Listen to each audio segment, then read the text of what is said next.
Hey everybody, this is Cool. Brennan from the Blue Continent Alliance, the Blue Continent Podcast, Your Blue Continent. I just want to welcome everybody and introduce you to a special guest that we have today. Jason Ho'opai is the director of the board for Hawaiian Legacy Reforestation Initiative.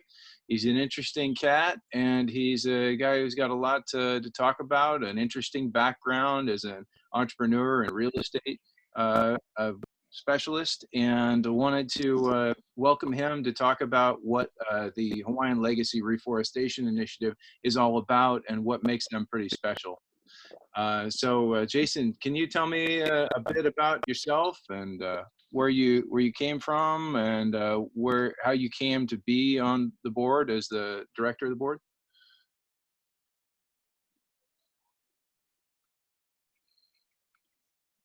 Sure. Yeah.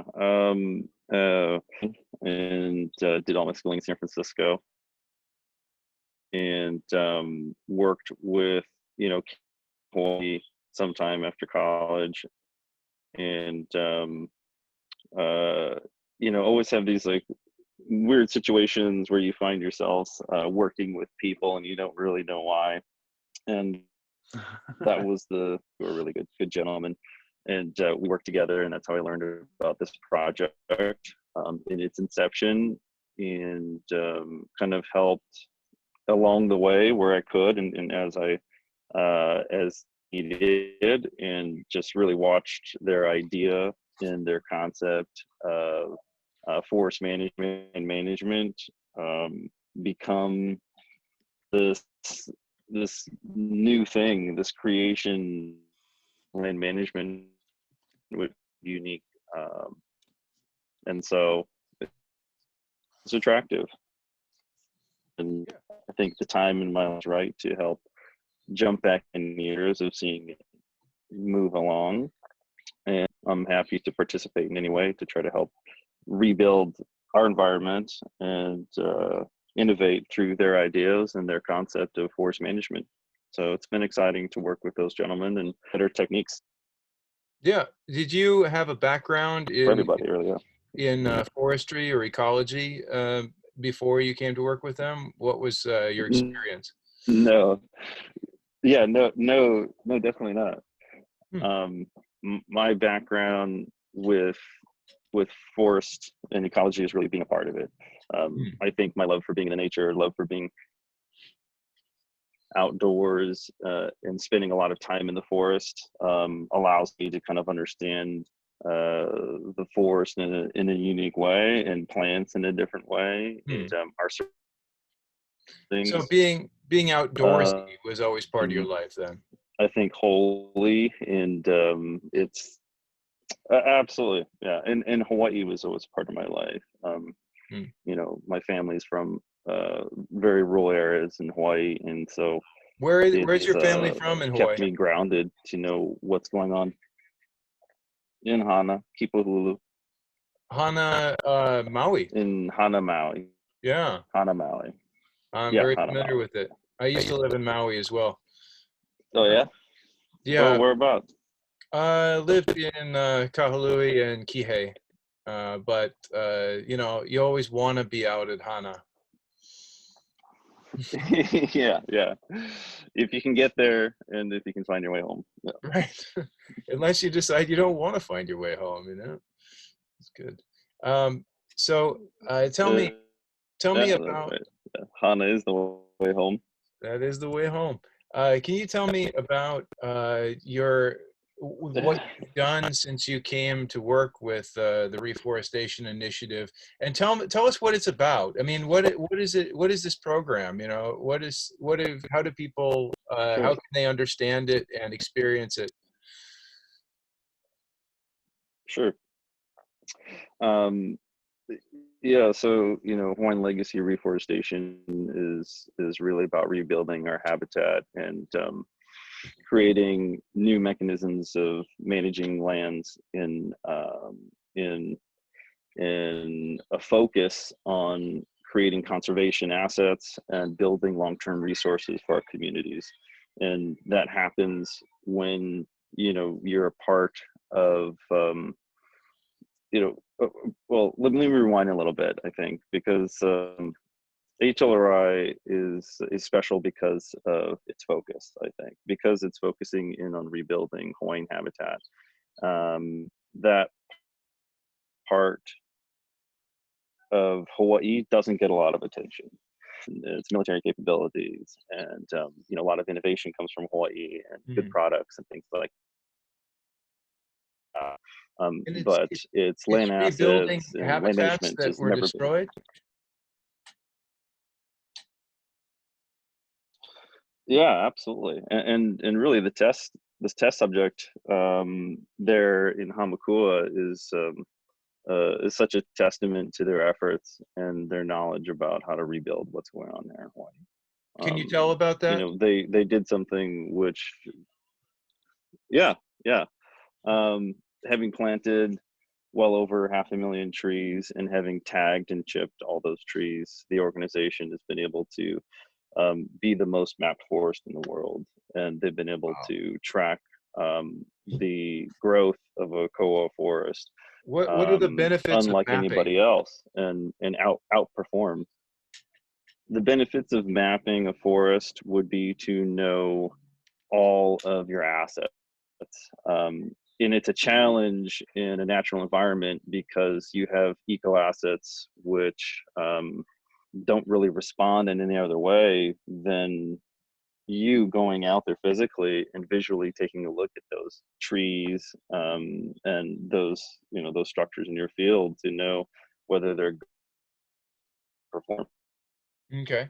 So And those trees are chipped, I think and, like, mapping how does the gives a chipping whole work? new visual. So the chipping is fairly dumb, but it is building itself into something that is highly capable. And essentially, we are tracking the genealogy of the seedlings and then chipping them in the nursery to make sure that we know uh, which trees come from which parents. And when they go into the field, they get scanned in with an RFID tag, and that helps us track both the lat and long of the trees, and then also build data profile on each individual tree. One of the unique things that we're able to do is create this unique ownership between human and their trees, and that experience is led to the planting of the majority of this 500,000 trees. Hmm, it's interesting. So, can you talk about some of the projects or partnerships that you have that help you reach the goals of the organization? Of course. Um, partnerships partnerships are what made this organization thrive. It was through building these relationships with the hospitality industry that begins a whole new revenue stream for the forest. And I think that's where the program became interesting to exciting. um, Okay. that ability to be able to take the partnership of hospitality to forest is exciting. It's a new What is bridge. that in practicality? I mean, how flesh that out for us, please.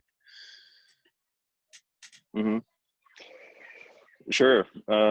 Essentially, the hotels, they have, like every hotel and every large business, they have a corporate responsibility to do well by their environment and their community.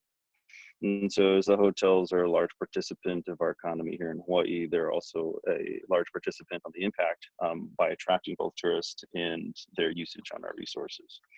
By creating a partnership with the hotels, it allows us to both bridge the gap of the hotel's resources and responsibilities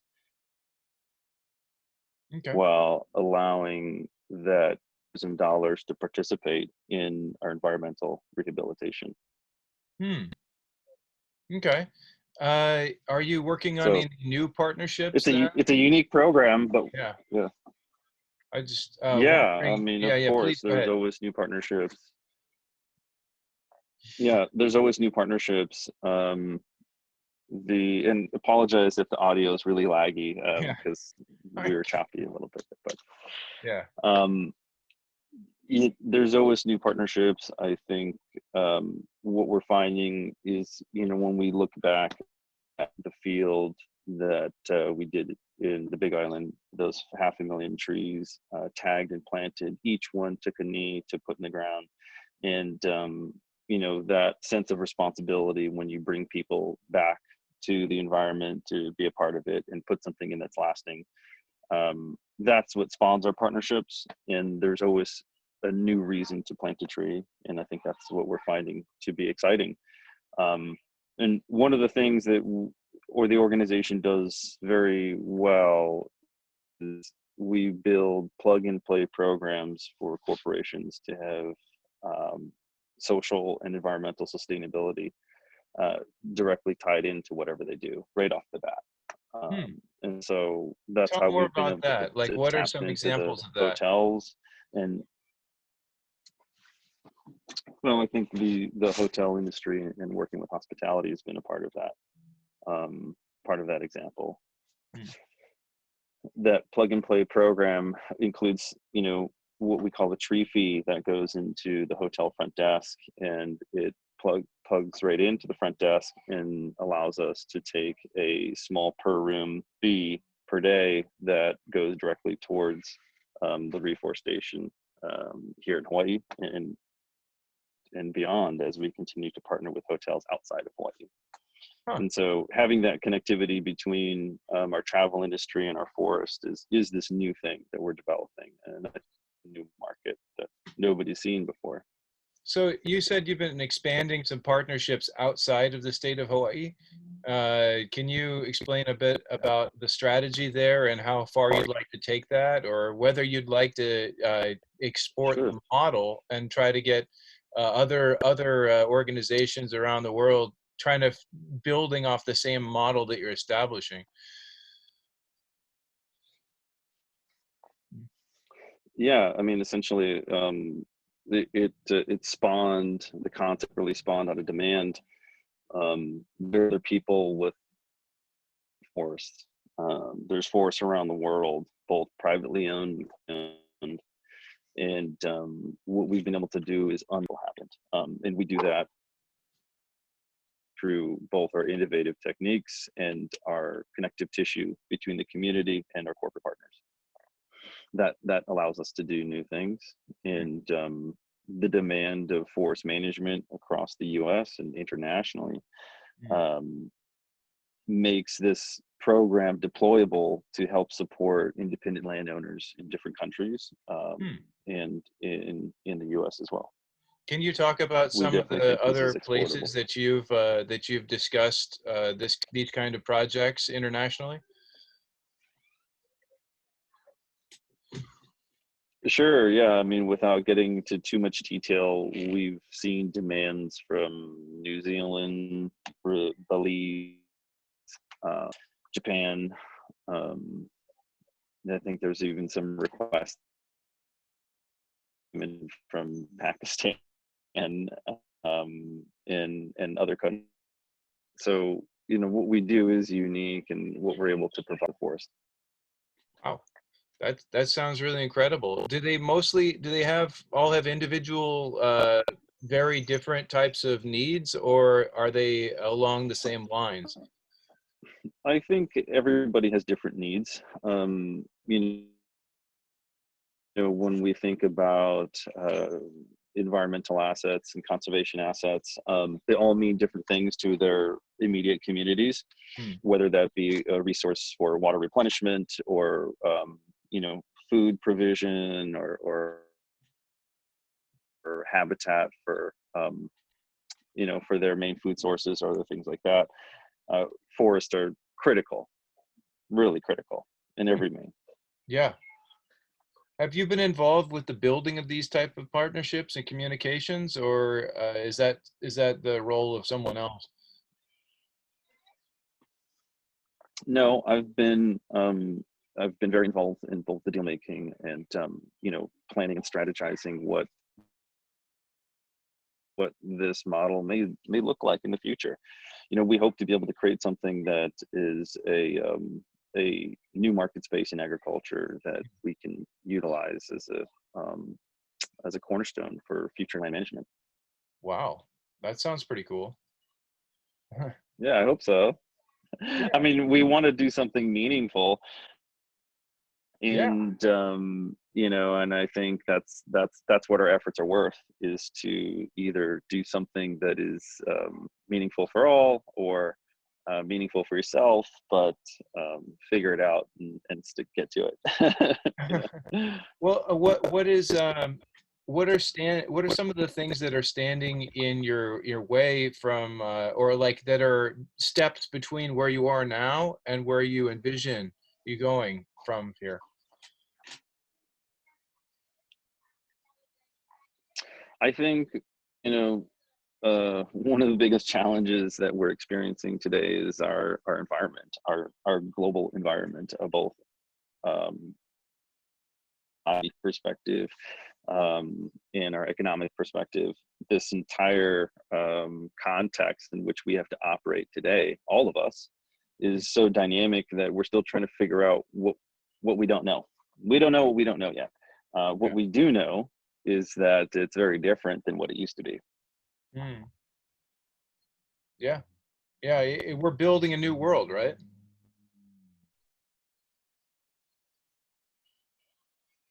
Yeah, I believe so. And again, we looked at, you know, our perspective of building this forest as this concept of building a new world, and it's very much changed to the fact where we all have to participate, and Yeah. not in, you know, and not just in the environment, but now in our own personal lives and what that means. Yeah. Um, Yeah. You might be working from you home know, for quite a I think, while. Me too. yeah, yeah, yeah. One of the things I was doing earlier today was editing or releasing a video for the Blue Continent, the Your Blue Continent series from mangroves in Burma, Myanmar, Hmm. and they actually had.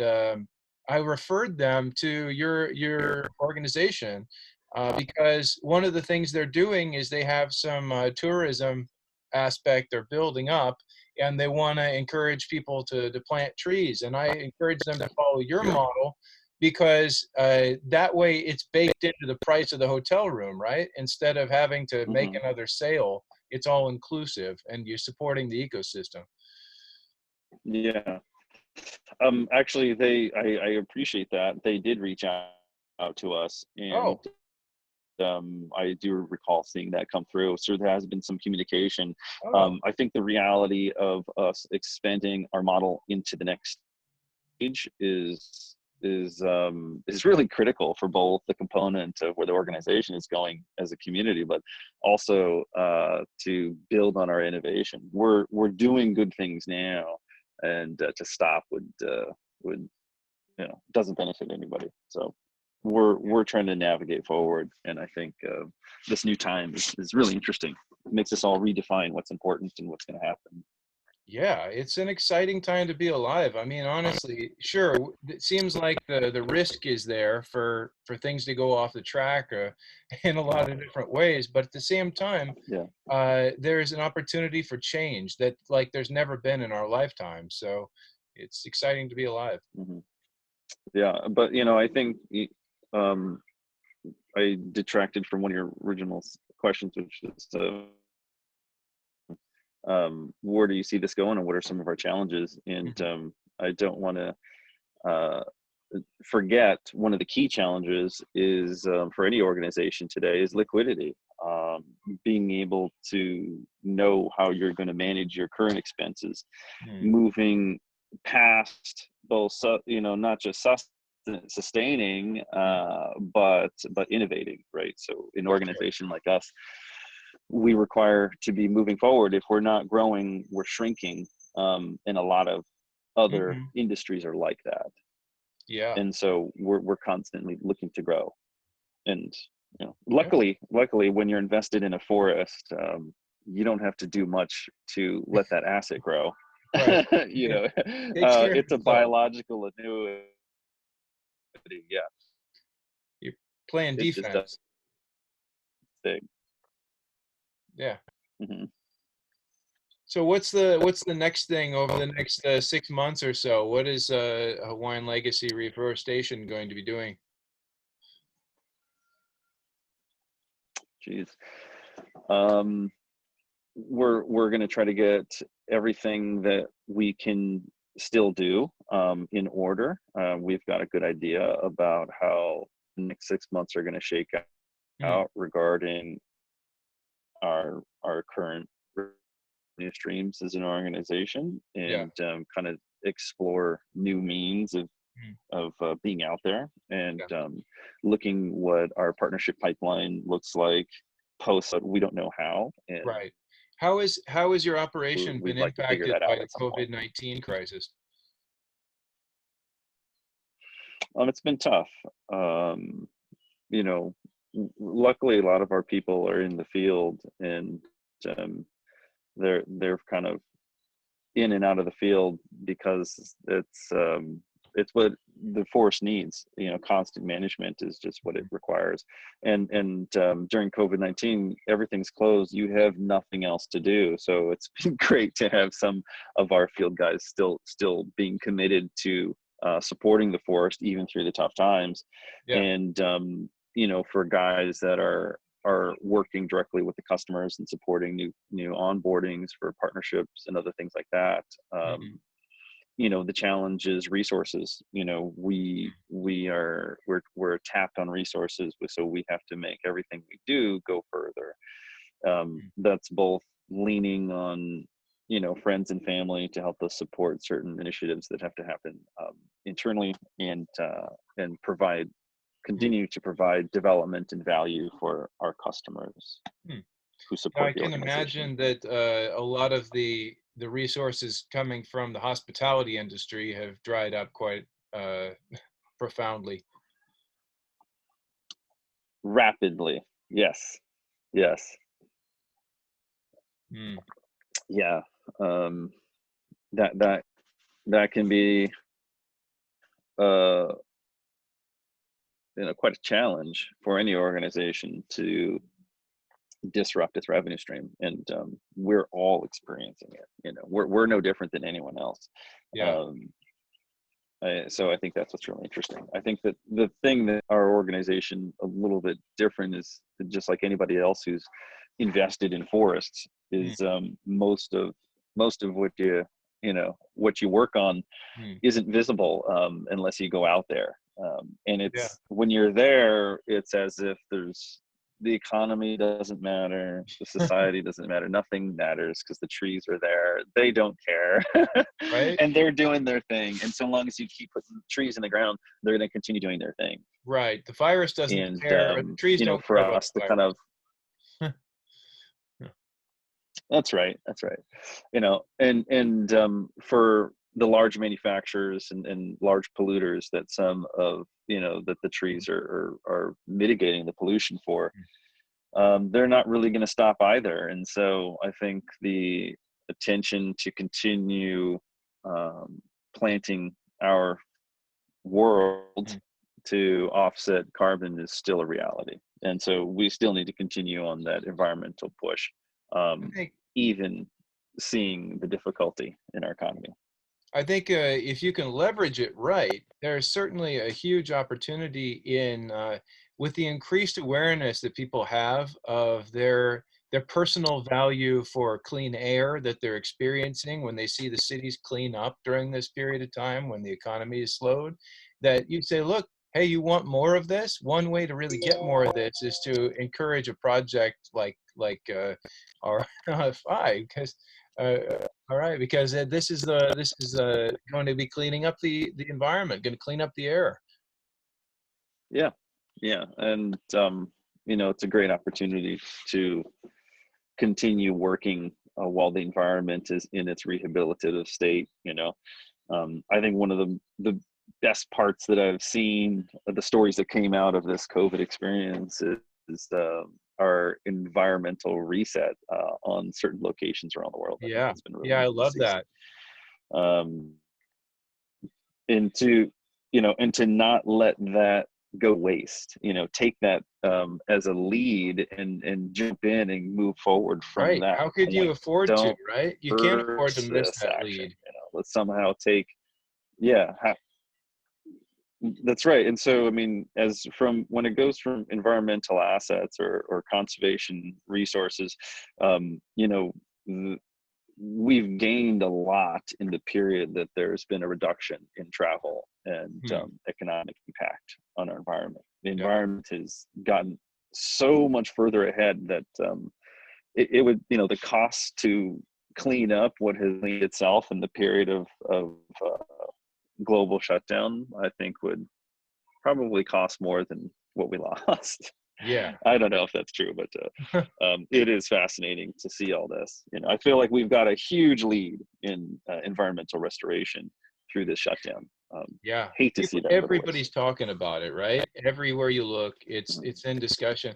My experience also, I spent a couple of years as a Peace Corps volunteer in Ukraine. Actually, I'm wearing the shirt right here, Peace Corps. And when I was out in Ukraine, Nice. I had learned about your business model. It was before I'd ever got out there and met your business partners and such. And when it was explained to me, it made so much sense. So I went and I was talking to the forest departments in Ukraine and talking about, to gauge what opportunity might exist in doing a similar project out there from what my Mhm. understanding was. And I did encounter that in a lot of these countries, the most, I mean, because we're talking about natural resource management, which it can be the same, like physically in existence and structure all over the world, but it's the ownership of the forest and how willing a government is to work with you when they have their own partners that are exploiting those natural resources in existence. So that seems to be the biggest barrier out there. Mhm. Yeah. Well, and we've seen this too. So our small R&D operation has seen that environmental restoration isn't as clean and rosy as you would think it'd be. There's see this happen. When you species, those endangered species, become federally protected, and not every landowner wants to be a party to that. Yeah. And there's implications for land management that we're that can be costly. So environmental restoration, reforestation does have its adversaries, absolutely, in a Mm. big way. Yeah. And I don't think it's not usually Most of it's economically driven, right? yes. It's not usually that anybody hates the forest or wants to get rid. We don't have any Captain Planet level villains here. We just have some people who Hmm. have a vested interest in their partners that are existing. And if somebody's constantly for the last 10 years been paying you $10,000 a year under the table for something, well, then you better prove to them that you've got a good record. And when I make this deal about these resources with you, it's going to be a solid thing that's going to benefit in the long run. Yeah, yeah, yeah. It's a challenge to provide a lot of value to the outward community or corporate communities through reforestation and forest activities. So Yeah. land management doesn't necessarily, for most people, equal equal like sexy partnership. Yeah. you know so we're and we're looking to change that paradigm by doing new things and creating new partnerships and having new reasons to plant trees and be a part of the Yeah. forest. So I think that story is changing significantly today. Yeah, I sure hope so. One of the other stories I had the privilege of covering was in the Congo with their first Red Plus program. And I got to go out and see how this company was benefiting the lives of all the people who are now, instead of chopping down the forest, they're all working to preserve it. And I was like, that is the perfect, Hmm. the reaching that point where everything's coming together. Yeah, yeah, yeah. We at some point the singularity is on its way. We can't stop it. It's all coming together very quickly. Um, yeah. I mean, and you know, all markets, everything is mashing together. The purpose of all things are all going to become very closely entwined. It's Well, already happening. I can't wait to see it, and I just want to thank you. If you have anything else to add right now, I think I can wrap it up and say that was excellent, and really appreciate what you're doing. Where can people get more information about the Hawaiian Legacy Reforestation Initiative if they want to?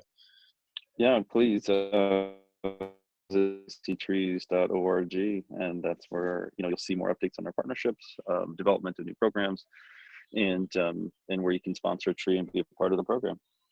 Cool. Well, Yeah, thanks for being on the show, Jason, and it's you a got it. pleasure to meet you. And keep doing what you're doing, and I want to see this grow all over the world, man. I know, me too. Thanks a lot. You Appreciate your got it. time. Aloha. Aloha.